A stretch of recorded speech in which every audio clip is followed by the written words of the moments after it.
चलिए सीधे रुख करेंगे प्रधानमंत्री नरेंद्र मोदी का किसानों से जुड़े अध्यादेशों को लेकर जो आप कानून का रूप ले चुके हैं। पीएम कुछ कह रहे हैं, सीधे रुख करते हैं पीएम का। बेचेगा, मंडी के अलावा कहीं और से ज्यादा पैसा मिलता है, ज्यादा लाभ मिलता है तो वहां जाकर के बेचेगा। उसकी सारे बंधनों से मुक्ति दिलाने के कारण ये संभव होगा। अब सवाल ये कि आखिर इससे फर्क क्या पड़ेगा, आखिर इससे किसान को क्या फायदा होगा, आखिर ये फैसला किस तरह किसानों की आर्थिक स्थिति को बदलने में बहुत मददगार साबित होगा। इन सवालों का जवाब भी अब ग्राउंड रिपोर्ट से ही मिल रहा है। किसानों को मिली इस आजादी के कई लाभ दिखाई देने शुरू भी हो गए हैं, क्योंकि इसका अध्यादेश कुछ महीने पहले निकाला गया था। ऐसे प्रदेश जहां पर आलू बहुत होता है, वहां से रिपोर्ट्स है कि जून जुलाई के दौरान थोक खरीदारों ने किसानों को अधिक भाव देकर सीधे कोल्ड स्टोरेज से ही आलू खरीद लिया है।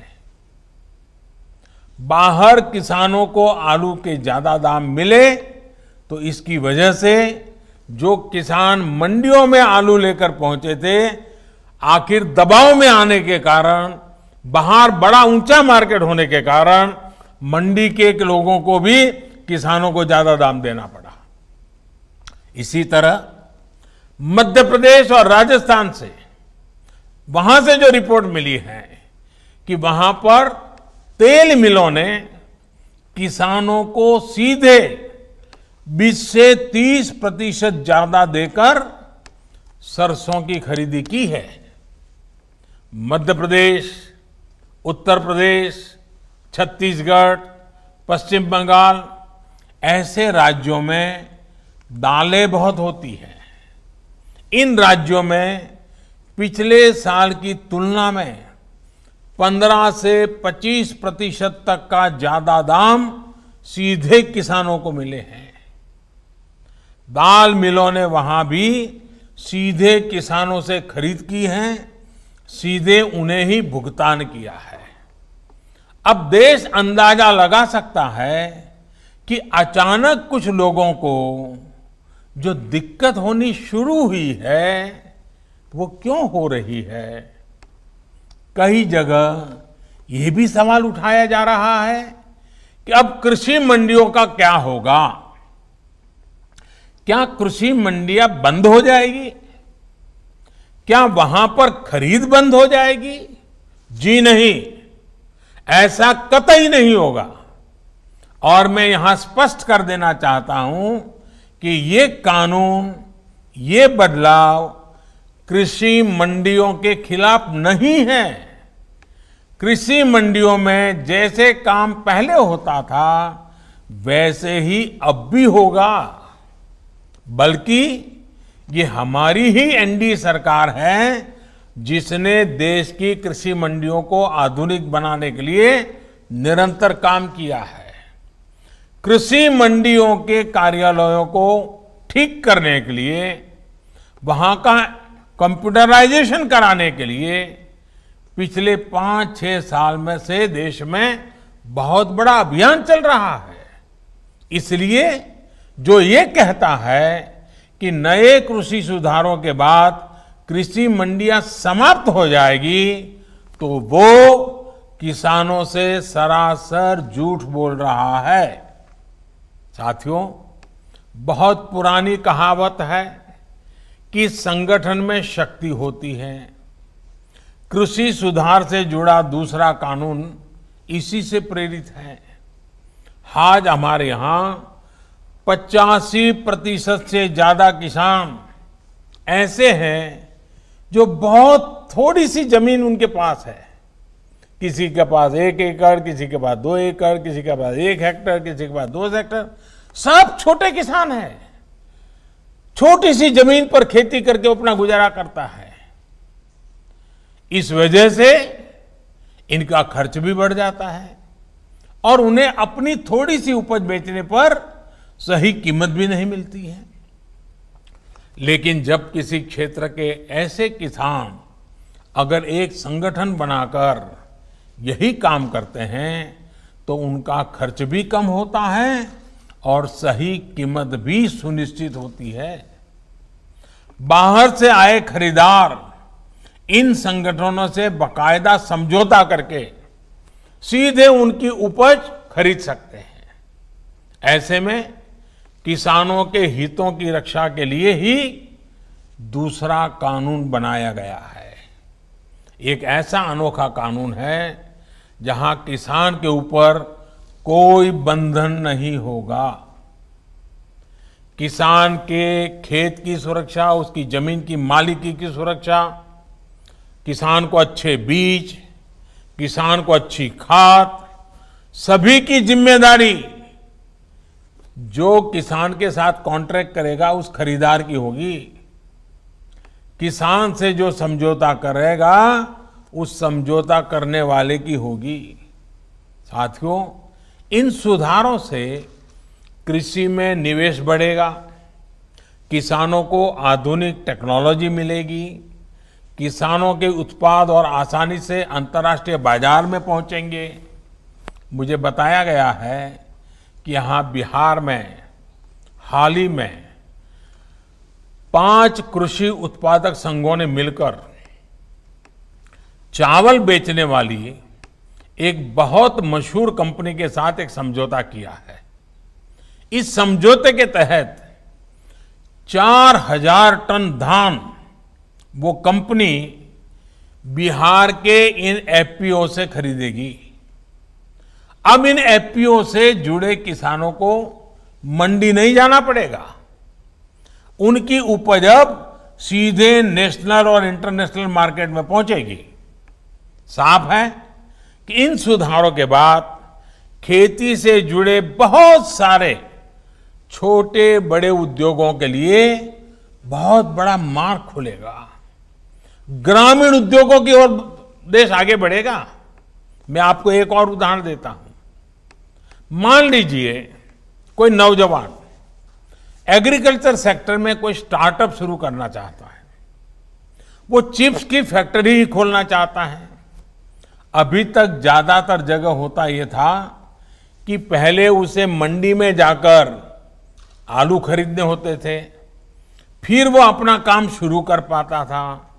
लेकिन अब वो नौजवान जो नए नए सपने लेकर के आया है, वो सीधे गांव के किसान के पास जाकर उससे आलू के लिए समझौता कर सकेगा। वो किसान को बताएगा कि मुझे इस क्वालिटी का आलू चाहिए, इतना आलू चाहिए। वो किसान को अच्छी क्वालिटी के आलू पैदा करने में हर तरह की तकनीकी सहायता भी करेगा। साथियों, इस तरह के समझौतों का एक और पहलू है। आपने ये देखा होगा कि जहां डेयरी होती है वहां आसपास के पशुपालकों को दूध बेचने में आसानी तो होती है। डेयरियां भी पशुपालकों का, उनके पशुओं का ध्यान रखती है। पशुओं का सही समय पर टीकाकरण हो, उनके लिए सही तरह के शेड बने, पशुओं को अच्छा आहार मिले, पशु बीमार हो जाए तो उनका डॉक्टर पहुंच जाए। और मैं तो गुजरात में रहा हूं, मैंने देखा है डेयरी कैसे पशुओं को संभालती है। बड़ी डेयरी दूध उत्पादक उन तक जाकर के किसानों की मदद करती है। और इन सब के बाद भी ये बड़ी महत्वपूर्ण बात है,